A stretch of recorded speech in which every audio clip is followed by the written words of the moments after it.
اعوذ باللہ من الشیطان اللعین الرجیم بسم اللہ الرحمن الرحیم۔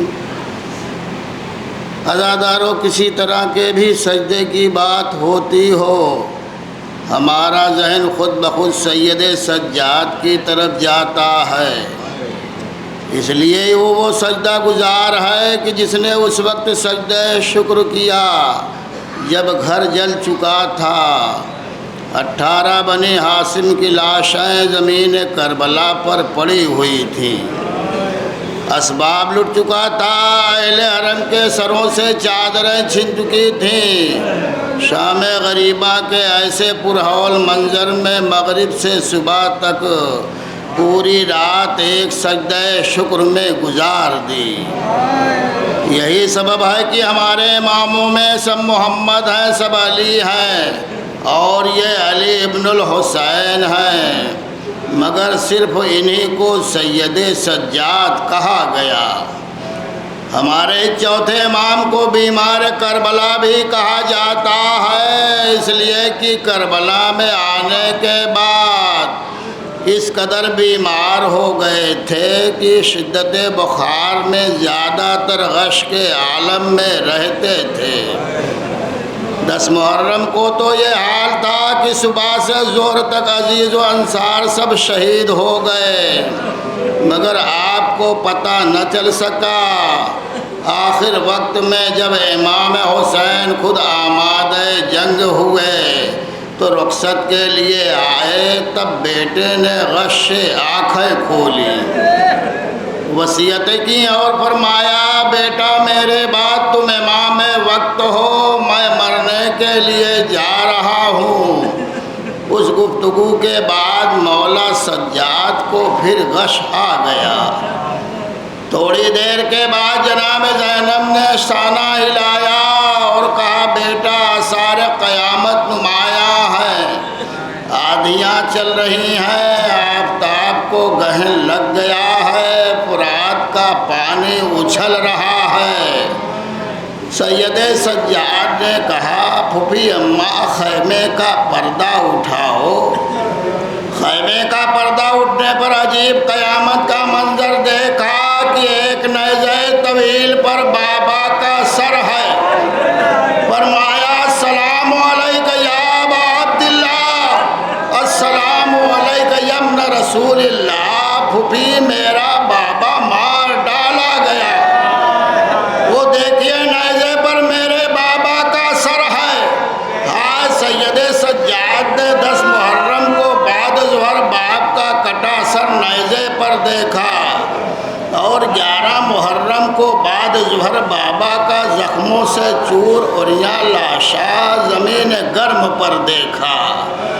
تو سید سجاد کا چہرہ ایسا بدل گیا کہ جناب زینب نے دیکھ کر کہا، بیٹا کیا بات ہے، کیا جان دے دو گے؟ کہا، پھوپھی اماں، جس کا جوان بیٹا موجود ہو اور اس کی آنکھوں کے سامنے باپ کا لاشا بے غسل و کفن زمین پر پڑا رہے اور وہ دفن نہ کر سکے تو کیا گزرے گی؟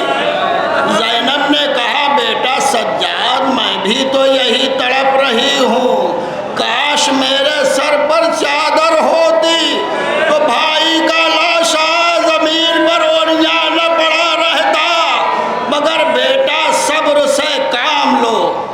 عزادارو، یہ قافلہ کربلا سے کوفہ ہوتا ہوا شام کی طرف روانہ ہوا۔ حالت یہ تھی کہ سید سجاد کے ہاتھوں میں ہتھکڑیاں، پیروں میں بیڑیاں، گلے میں خاردار توق، کمر میں لنگر تھا، اور برہنہ پا مہار ناکہ پکڑے ہوئے ان راستوں سے گزارے جا رہے تھے جہاں کانٹے بچھے ہوئے تھے۔ رکنے پر شمر تازیانہ مار مار کر آگے چلاتا تھا۔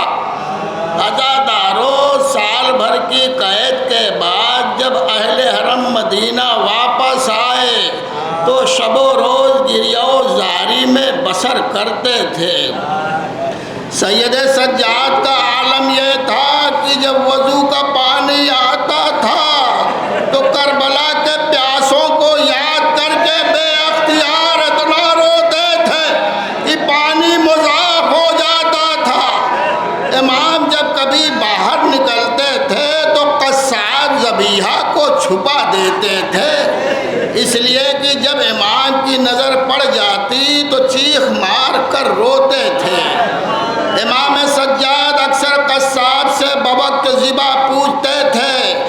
اس جانور کو پانی پلا لیا ہے یا نہیں؟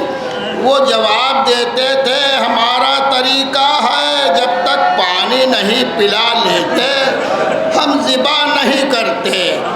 اس جملے کو سن کر مولا یہ کہہ کر روتے تھے ہائے میرا بابا 3 روز کا پیاسا مارا گیا۔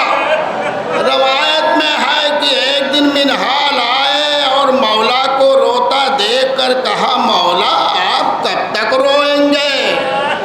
کہا منہال وہ کیوں نہ روئے جس کے گھر سے ایک روز میں 18 جنازے نکلے ہوں۔ منہال نے کہا مولا شہادت تو آپ کے گھر کی میراث ہے۔ کہا منہال تم نے انصاف نہیں کیا، شہادت تو ہماری میراث ہے، مگر اہل حرم کا سربراہ مجمع عام میں کربلا سے کوفہ اور کوفے سے شام تک پھرایا جانا، کیا یہ بھی ہماری میراث ہے؟ یہ کہہ کر مولا رونے لگے۔ افسوس کی پوری زندگی غم حسین میں رونے والا امام 25 محرم سن 95 ہجری کو ولید بن عبد الملک کے زہر سے شہید ہو گیا۔ امام محمد باقر جیسا بیٹا موجود تھا جس نے غسل و کفن کا انتظام کیا۔ جب غسل کے لیے آمادہ ہوئے تو دیکھا کہ گلے میں اب بھی توقع خاردار کا نشان باقی ہے، ہاتھوں اور پیروں میں زنجیروں اور بیڑیوں کے نشان موجود ہیں، اور پشت اقدس پر بھی نشانات ہیں جس کو دیکھ کر امام روتے جاتے تھے اور غسل دیتے جاتے تھے۔ جب جنازہ تیار ہوا تو نماز پڑھ کر بقیع میں دفن کر دیا۔ عزاداروں میں کہوں گا مولا سجاد آپ کا بیٹا موجود تھا جس نے